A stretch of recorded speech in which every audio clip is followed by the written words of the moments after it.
Hey guys, today I'm going to be teaching you how to install laminate flooring. One of the first things you're going to need to do is find out how much flooring you need for your project. So pull the square footage of the area you're going to do and then add on 15% for waste.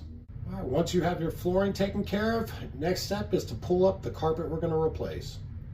Since we're going to be keeping the carpet in the bedrooms, we're going to need to add a threshold to transition the hardwood to the carpet. So what I like to do is get a board, or a 2-foot level works, and put it between the jambs so I have a good straight line to cut with.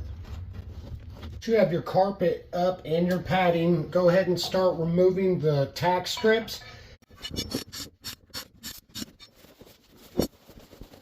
Once you're finished removing all the tack strips, you're going to go ahead and remove all the remaining staples and bits of carpet padding that remain. You want your floor to be as smooth as possible to lay the new floor on. All right guys, now that we have the subfloor prepped and smooth, let's go ahead and start laying floor. All right, so where we decided to start happens to be at a door jamb.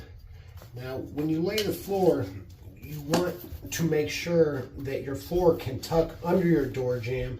So what I like to do is use a piece of scrap flooring and then use an oscillator and cut up the door jamb so that the flooring will slide underneath.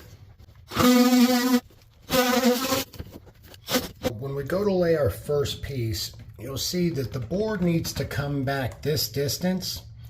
So to get there, we need to trim off some board from right around here. You want to make sure you don't trim off anything that will be visible.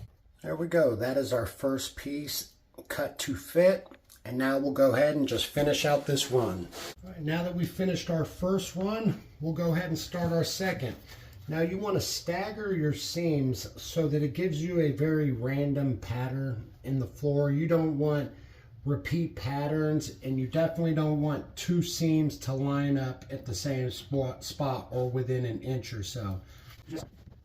In measuring your ender piece, I like to leave myself about a 1/4 inch of a gap.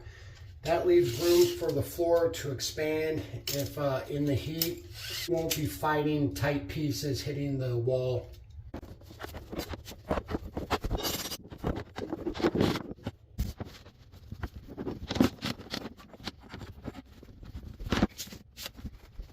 All right, here we go. Here's the finished product.